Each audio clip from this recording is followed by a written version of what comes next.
A APB é neoliberal? Bom, eu encontrei esse vídeo no Instagram, na verdade até algum tempo que eu encontrei esse vídeo, e eu decidi fazer alguns comentários, uma espécie de resposta, não diretamente à autora, né, a psicóloga, mas para poder comentar sobre esse tema que eu acho muito importante, né, assim, é algo que geralmente a gente vê as pessoas associando, e eu vejo que acontece de uma maneira um pouco leviana, um pouco superficial, e que eu acho interessante realmente abordar um pouco mais de maneira aprofundada nessa pergunta, né?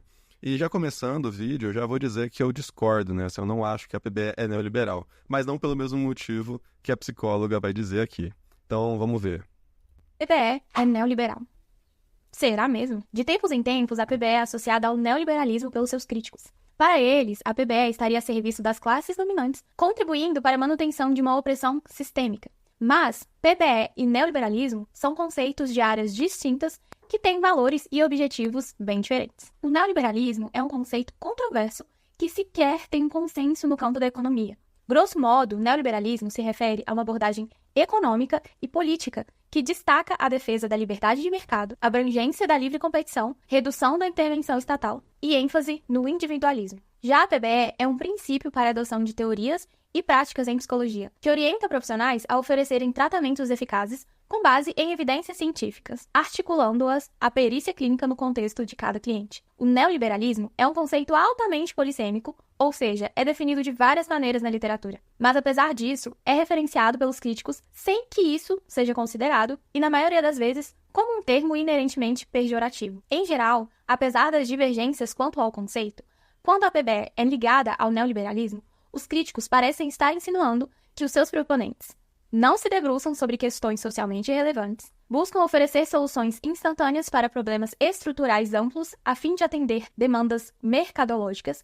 individualizando questões socialmente determinantes, e têm motivações puramente comerciais, como formação de reservas de mercado e venda de cursos. Essas críticas, recorrentemente, consideram a PBE de uma maneira deformada e, ao mesmo tempo, desdenham da complexidade do conceito de neoliberalismo, utilizando-o como atributo pejorativo para atingir seus alvos teóricos. Essa é uma compreensão inadequada acerca da PBE.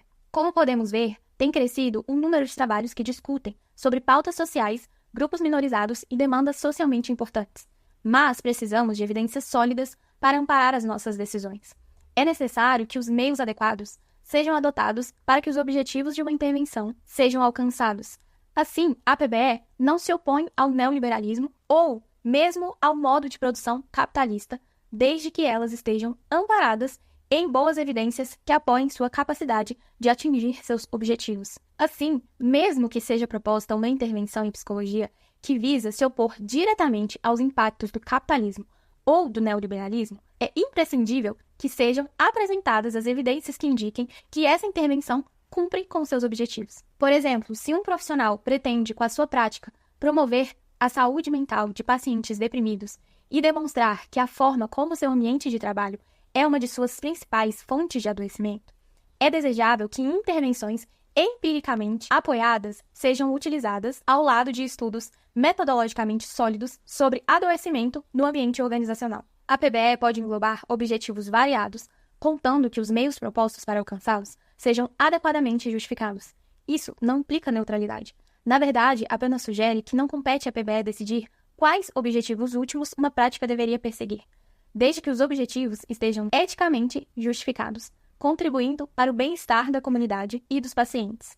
Em suma, as acusações de que a PBE seria neoliberal são geralmente vazias e desacompanhadas de um aprofundamento sobre PBE e não consideram a complexidade do próprio conceito de neoliberalismo.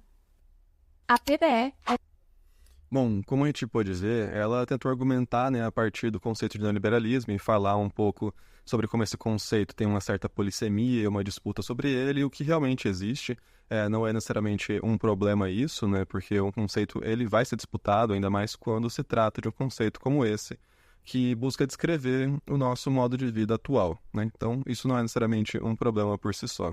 Mas, além disso, ela traz outros elementos que eu acho interessantes aqui de discutir, que na defesa dela, acredito que não acho que ela atingiu de uma maneira satisfatória, inclusive para defender a própria PBE, né? Que aqui nesse caso, justamente o vídeo que eu vou fazer, eu não vou nem se trata de defender a PBE ou atacar alguma coisa assim, não entro nesse tipo de disputa, porque eu não acho que esse é o foco, né?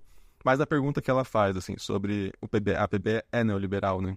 E eu falei que eu vou discordar também dessa afirmação, ou se fosse uma pergunta eu ia dizer que não, justamente porque neoliberal não é um adjetivo, né? Assim, dizer algo é neoliberal não diz nada, né? Assim, não necessariamente você está falando sobre alguma coisa, né? Até porque neoliberalismo aqui a gente vai entender a partir de um outro olhar que se trata mais de uma racionalidade do que de um adjetivo, como a gente pode atribuir ou não a alguma coisa.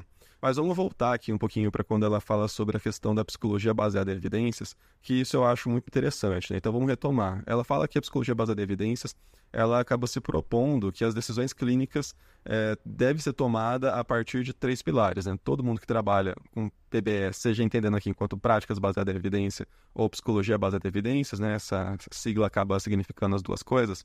Vão falar que o primeiro pilar é da melhor evidência, o segundo é de uma certa expertise clínica do profissional, e também entendendo aqui o terceiro como as características singulares da cultura e as preferências do paciente.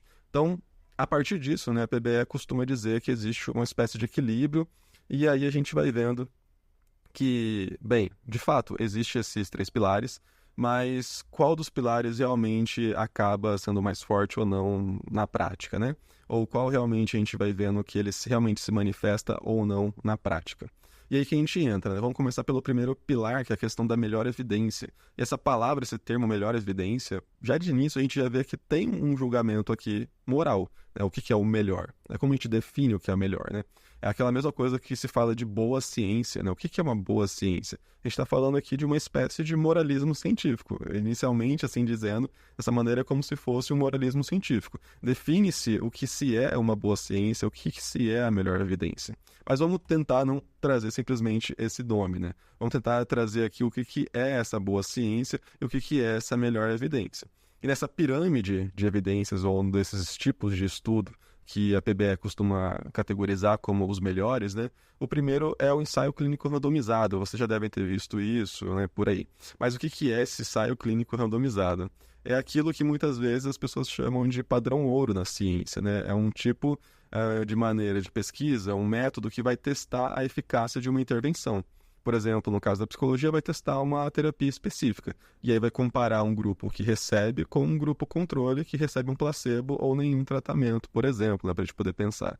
Então, os participantes eles vão ser alocados, vão ser organizados de maneira aleatória para até evitar também vieses. E o objetivo, no caso do ensaio clínico randomizado, é tentar isolar a intervenção, aquilo que você está medindo, como a única causa de mudança, né? Então você vai tratar outras variáveis, história de vida, o contexto social, personalidade, como espécie de ruídos que estão intervindo no resultado que você está buscando, certo?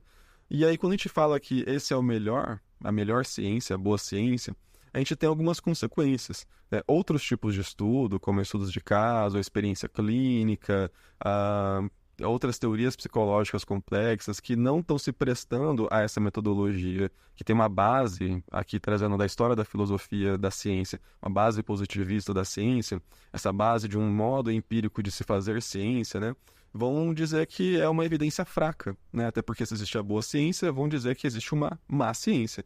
Se existe a melhor evidência, vão dizer que existe uma evidência ruim, né? Então, sempre quando você cria um bom, você tem que ter um ruim do outro lado para você poder fazer isso. E aí, a partir dessa primeira estabelecimento de valores sobre o que é bom e ruim, você já fez, né, uma separação entre o que deve ou não ser valorizado, reconhecido ou dito como algo valioso ou não, né? Enfim. Então, a gente vai ver que a PBE, ela surge de fato como uma proposta legítima. Eu considero que essa, assim, e aqui não importa muito minha opinião sobre isso, mas o que eu estou dizendo é que essa ideia de ser legítima é que você buscar evidências de maneiras diversas, né, sem se basear necessariamente em dogmas ou intuição, eu acho isso extremamente valioso, né? Assim, pensando a nível científico, quanto mais a gente busca métodos e maneiras de tentar realizar nossos experimentos, acho isso extremamente valioso, né? Assim, é muito contributivo para o progresso da ciência, né? E aí a gente tem que entender algumas coisas, né, a partir disso. A gente tem que entender algumas coisas. E aí que eu vou entrar na questão de uma discussão sobre a PBE, para a gente poder aprofundar um pouquinho mais, né? E para isso eu vou partir do Michel Foucault, tanto para poder falar sobre neoliberalismo, mas também para falar sobre a PBE enquanto essa boa ciência, né? E o Foucault, ele trazia essa ideia de que a ciência por si só, ela não encontra a verdade, né? A gente costuma falar sobre a verdade ou sobre o conhecimento como se ele estivesse por aí. Basta você olhar e a partir de você olhar, você viu a verdade e você descreve a verdade.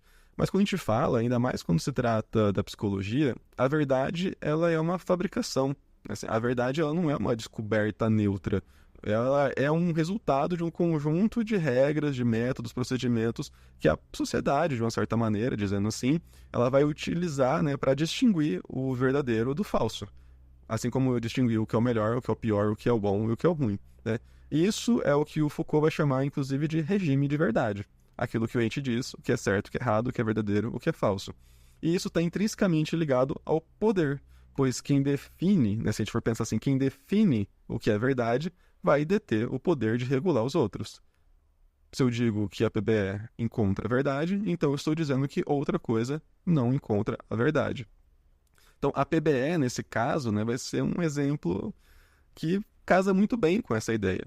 Porque ao dizer que o ensaio clínico randomizado, né, é quem encontra a verdade sobre a eficiência terapêutica, então eu vou desqualificar qualquer outra forma de saber. Vou desqualificar qualquer outra forma de prática. E a verdade sobre o sofrimento e a cura pode passar a ser produzida a partir dos métodos e das maneiras de se fazer a partir do que se entende quanto esse ensaio clínico randomizado. E não, por exemplo, a partir da experiência clínica singular, a partir de estudos de caso, a partir de outras maneiras e outros métodos de se produzir conhecimento. Então, a questão não é perguntar assim, a PBE é verdadeira ou não, porque não se trata de um pensamento binário, ou como eu estou chamando aqui, de moral, do melhor, do pior, do bom, do ruim, né? Mas sim pensar, né, quais são essas regras, quais são essas normas, esses valores que a PBE impõe para que algo seja considerado verdadeiro e quais os efeitos que isso, né, esses efeitos de poder, pensando assim, que esse regime de verdade vai produzir na própria psicologia, nos pacientes, na sociedade de maneira geral. E aí que a gente entra, né, num ponto para pensar o neoliberalismo a partir do Foucault, porque o Foucault vai trazer esse conceito chamado governamentalidade. Já que ele está dizendo que o neoliberalismo é uma racionalidade, então essa racionalidade ela é reproduzida a partir de um modo. Esse modo é a governamentalidade, que nada mais é do que a maneira como a gente controla a conduta das pessoas, né? Não uma pessoa controla a conduta de outras, mas como nós, enquanto sociedade, controlamos o nosso próprio comportamento e o comportamento das outras pessoas. Então, o neoliberalismo não é apenas uma política econômica, nesse caso, né? Mas é uma forma dessa governamentalidade que estende a lógica do mercado para todas as áreas da vida. E aí a gente vê cada vez mais como que essa lógica, como essa racionalidade vai entrar no nosso cotidiano, vai entrar na maneira como a gente se relaciona, como a gente observa a ciência, como a gente observa a psicologia, por aí vai.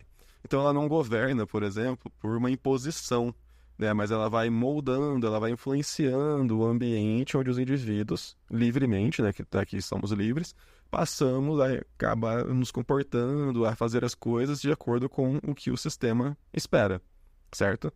E bem, nessa sociedade que a gente vive, né, nesse neoliberalismo, digamos assim, então esse sujeito que vive, o sujeito neoliberal, né, e aqui não trazendo como um adjetivo, mas enquanto um conceito, já que existe uma racionalidade, existe uma forma de sujeito dessa racionalidade, né, então esse sujeito neoliberal é essa pessoa que se vê como uma empresa, né? Essa pessoa que se vê como se diz, né? O capital humano, o recurso humano.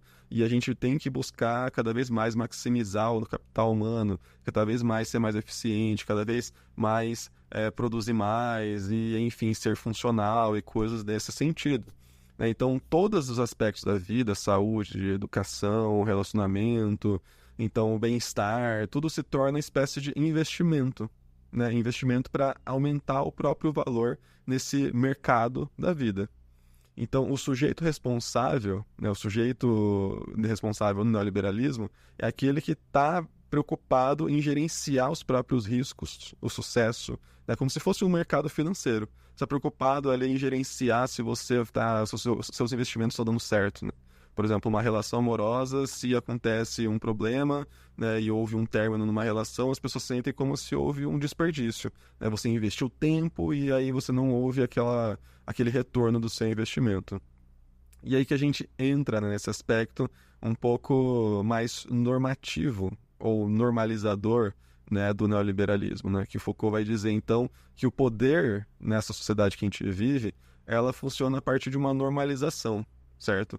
Começa essa lógica lá com a estatística, né, com o desenvolvimento da estatística, da própria medicina e da psicologia também, que vão começar a definir normas e a partir de certas médias de um funcionamento ideal e também da ausência de doença, enfim, vão criar esses primeiros valores sobre o que é saúde, o que é doença, o que é racional, o que é loucura, enfim, vão criar, né, esses parâmetros para poder julgar, assim como a boa ciência, a má ciência, né? E aí, cada vez mais, esse aparato de poder da medicina, da psicologia e das outras ciências vão trabalhar justamente para tentar identificar os desvios, né, em relação a esse normal e aplicar técnicas para tentar corrigir e trazer esses desvios de volta à média, de volta à normalidade. Então, ser normal, né, ser normal significa ser funcional, previsível e não algo que rompe com essa lógica, certo? E aí que a gente entra agora, sim, né, na conexão entre por que algumas pessoas fazem essa conexão entre PBE e neoliberalismo, dizendo que a PBE é neoliberal. E aí que, novamente, eu estou repetindo esse ponto, não se trata de pensar o neoliberalismo ou o neoliberal enquanto um adjetivo, mas quando se diz a PBE é neoliberal, também acho que nem sempre ela é, nem sempre ela será. Assim como nem sempre outras práticas da psicologia, outras perspectivas, não é neoliberal. Acho que pode também ser nesse sentido, né, como se formos supor uma acusação. Porque essa reprodução de uma lógica neoliberal, essa reprodução da racionalidade, não se restringe à PBE. Isso vai estar na psicologia, isso vai estar em nós, no nosso cotidiano, na nossa vida, enfim, naquilo que a gente faz. Mas eu vou usar aqui o exemplo da PBE, já que é o que a gente está falando, para poder entender como que ela realmente vai poder, né, reproduzir essa lógica, essa racionalidade neoliberal, certo? Então vamos lá, para pensar primeiro, falar aqui da PBE, a gente tem que pensar em como que esse modo de entender a saúde mental, né, é pensar no sofrimento como, primeiro, né, um transtorno gerenciável, né? Ou, no caso, os termos funcional e disfuncional. A PBE ela vai depender dos diagnósticos bem claros e padronizados, né, como está no DSM, né, no Manual Diagnóstico Estatístico de Transtornos Mentais. A angústia, o luto, a ansiedade, por exemplo, ou uma tristeza profunda, ela não é, como a gente entende, né, enquanto um sofrimento existencial, ela não é algo singular da pessoa. Ela tem que ser entendida e encontrada no manual. A minha ansiedade não é a minha experiência de ansiedade. Ela tem que ser entendida a partir dos sinais e sintomas conforme está no manual do DSM. Por isso que o sofrimento ele deixa de ser uma espécie de experiência singular desse sujeito e começa a ser entendido enquanto algo catalogado, algo categorizado, já muito bem definido, descrito, e que também vai estar dizendo sobre um problema, né? Um problema no sentido de um mau funcionamento, de um desvio, né? De um transtorno, que é justamente o conceito que define esse desvio da norma, né? Então, o transtorno seria esse estado, né, que faz com que a pessoa, por algum momento, por algum instante, ou sabe-se lá quanto tempo isso pode ser, tenha uma alteração no seu estado de saúde, né? Ou seja, no seu estado funcional. Ela tem que buscar, então, um tratamento para que ela volte a uma certa normalidade e retome a sua vida normal, né? Um transtorno, então, ele vai se tornar um problema técnico que demanda uma solução técnica, né? Que aí vai ser um protocolo da terapia. Tanto que, quando vocês observam quem trabalha com PBE, a busca deles, muitas vezes, a partir desses ensaios clínicos randomizados, é qual ensaio clínico randomizado, utilizando qual técnica, de qual terapia, produziu o melhor resultado, né? Tudo usando esses valores, o melhor, né? E tentando entender. E aí não se trata de você se alinhar a uma abordagem específica, uma prática específica, mas em buscar como reproduzir técnicas que vão, a partir de um certo protocolo, daquilo que foi feito no ensaio clínico randomizado, você reproduz isso com o seu cliente, com o seu paciente, né? Ou seja, quando você passa a pensar assim, por um lado, você vai encontrar um resultado, até porque se um ensaio clínico randomizado realizou e demonstrou algo, e geralmente o que eles buscam e demonstram é uma redução no sofrimento, né, e um aumento no bem-estar do paciente, do cliente. Por outro lado, a gente percebe que ele realiza, sim, esse processo de uma espécie de despolitização, né? Então, o sofrimento, ele deixa de ser algo de uma realidade social, ele deixa de ser esse produto de uma história, né? E se torna algo ali que foi descrito, que foi catalogado, né? Que está no anual, e vai individualizar, né, esse sofrimento e também não necessariamente você vai buscar as causas a partir dos determinantes sociais desse sofrimento, né? Nem também determinantes econômicos, políticos e por aí vai. E aí que a gente vê, né, que essa lógica neoliberal, ela vai tratar o transtorno mental como esse déficit de performance. É uma espécie de, pensando aqui no mercado financeiro, um passivo, né, que diminuiu o seu valor do capital humano. Então, o capital humano está perdendo, ele não está produzindo tanto quanto ele deveria produzir. Então, ele vai impedir a pessoa de trabalhar de maneira eficiente e também de construir, né, de construir no sentido de produzir e consumir adequadamente, né, como se espera. Ou seja, não vai ser aquele empreendedor de si mesmo, aquele gerente da própria vida bem-sucedido. E nesse caso, né, a PBE vai oferecer esse serviço ideal para esse cenário, porque vai ser o conjunto de intervenções que é rápida, é focada na eficácia comprovada para restaurar essa funcionalidade. Então, o objetivo não é aqui uma espécie de jornada de autoconhecimento, mas uma espécie de conserto mais eficiente para que o indivíduo possa retomar o mais rápido possível sua capacidade produtiva. E a terapia, então, se torna essa espécie de investimento como um retorno, né? Tem que ter um retorno do investimento. Você faz terapia não para um autoconhecimento. Você faz porque em quantas sessões eu vou deixar de sentir o que eu sinto? Não se trata de eu me conhecer ou de buscar saber sobre algo, de investigar a minha própria existência, não necessariamente no passado, mas até no presente mesmo, né? Entender o que sou hoje, mas sempre pensando numa espécie de retorno. Quantas semanas vai diminuir esse sintoma? Como que eu volto a viver essa vida? E não buscar ampliar isso. Por isso que eu falei que eu não necessariamente julgo, estou falando que a PBE é sempre isso, né? Porque, bem, não estou dizendo que não produz essa diminuição de sintoma, inclusive estou dizendo que produz sim essa diminuição de sintomas e que isso é muito interessante. A questão, novamente, é como isso entra, né? Como isso entra nessa lógica de uma primazia da eficiência, né? E essa primazia da eficiência é parte da lógica neoliberal. Essa otimização, essa padronização são princípios dessa lógica. Então, a PBE vai importar de maneira indireta essa lógica também para o consultório, né? Os manuais de terapia, os protocolos, passo a passo, eles vão ser criados justamente para garantir que essa intervenção, as intervenções que são feitas, possam ser aplicadas da mesma forma, né? Tentando assim reproduzir, por terapeutas diferentes, em clientes diferentes. Até porque, novamente, existe um tripé e tem que ser considerado esse tripé. Mas existe isso para que possa ser aplicado de acordo com os protocolos e manuais. E isso vai contrastar, né, se a gente for pensar, isso contrasta, né, como vai contrastar radicalmente com outras abordagens que valorizam um aspecto de imprevisto, a ideia de uma singularidade do caso, e também um outro olhar para essa relação terapêutica, né? A PBE, nesse caso, ela busca mais esse modelo de padronização, né? Modelo de protocolos.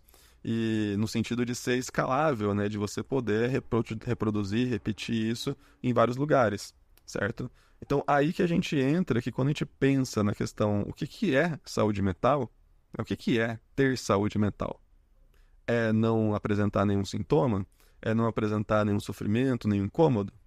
Bom, se a gente entende a saúde mental como ausência de sintomas, e essa ideia de uma plena funcionalidade, né? Se eu consigo, eu vou para a faculdade, estudo, se eu trabalho, enfim, e não aprender um problema que vai demonstrar um problema nesse sentido, então, de fato, né, a PBE ela vai apresentar esse poder. Eu falo assim, estou garantindo para você uma boa saúde mental, né, ou que você tenha saúde mental, né? Até porque esse objetivo, ele acaba aparecendo como implícito na PBE, né? Porque vai ser o objetivo de fazer com que você funcione. Então, não apresento sintoma, não apresento um problema necessariamente que me atrapalha eu viver a minha vida. Não se trata de você desenvolver outras capacidades, é apenas de você ser produtivo, de você ser resiliente, de você se apresentar minimamente funcional, como eu estou falando. Então, o sofrimento, né, que nesse caso aqui pensando que é a saúde mental, ele poderia ser uma forma de resistência ao nosso modo de vida, poderia conectar a outros modos de existência, outros modos de compreender sobre si mesmo, poderia ser visto como possibilidade de produzir outras subjetividades. Ele, ao ser enquadrado em uma determinada patologia e ao ser aplicado um protocolo, ele acaba sendo diminuído, silenciado, por assim dizer, né? Então, a terapia, nesse caso, né, da PBE, vai tentar fazer com que você entre nesse normal, nessa normalização, em vez de questionar. Em vez de questionar aquilo que você está sentindo, em vez de buscar compreender o seu sofrimento. É, de uma certa maneira, né, uma forma de controle social. E ele é uma forma de controle social exercida a partir de uma bandeira, de um olhar de cuidado e de ciência. Então, para finalizar, né, assim, é importante a gente entender que não se trata de ser contra a PBE ou ser contra o ensaio clínico randomizado, né? É muito mais complexo do que um pensamento binário de ser contra ou a favor, né, de bom, de mal, dessa lógica moralista e binária das coisas, né? A ideia aqui é mais como que a gente consegue observar, inclusive dentro das próprias pessoas que utilizam, estudam os melhores ensaios clínicos randomizados. Eu gosto muito de estudar também essas coisas. Como que a gente estuda isso e pensa para o nosso cotidiano, para além de simplesmente uma réplica ou uma repetição daquilo que é feito, né? Quando a psicóloga que comenta sobre como se não existisse um objetivo pré-definido, né, da PBE, como se fosse uma técnica neutra, inclusive, né, que não existe um objetivo pré-definido, depende do seu objetivo para você poder utilizar a PBE. Não é bem assim, nem sempre é bem assim como a gente entende, porque a própria construção da verdade, a construção dos conceitos e das técnicas já impõe uma espécie de objetivo. Se eu produzo uma técnica que reduz um certo sintoma e apresenta um aumento de bem-estar, eu já estou produzindo um sentido. Eu estou produzindo ali um modo de agir. Eu já estou produzindo um objetivo do que eu estou fazendo. Então ele tem sim ali um objetivo por trás, mesmo que a pessoa não considere que existe. Tem ali um pressuposto também epistemológico, ideológico também por trás e que nem sempre é questionado. Por isso que eu não quero trazer, né, essa resposta como se fosse sim ou não, até porque se fosse uma resposta eu diria muito mais que não, a PBE não é neoliberal, mas sim, ela pode reproduzir essa lógica neoliberal, assim como a gente pode ver também a psicanálise reproduzindo a lógica neoliberal, como a gente pode ver, enfim, outros psicoterapeutas reproduzindo a lógica neoliberal sem que seja necessariamente PBE. Enfim, se você gostou desse vídeo, deixe sua curtida, se inscreva no canal para acompanhar outros vídeos. E se você achou interessante esse modo de pensar, conheça a formação Ciberesquizo, né? Os links estão na descrição, estão também nos comentários, para você conhecer a formação Ciberesquizo, a formação em ciberpsicologia crítica e esquizoanálise. Lá eu faço cursos recorrentemente, tem várias aulas gravadas e também aulas ao vivo que eu faço sobre esses temas e também trazendo um pensamento que não é hegemônico, um pensamento crítico e um pensamento que faz com que a gente amplie o nosso modo de compreender a própria psicologia. Bom, agradeço vocês e até o próximo vídeo. Tchau, tchau.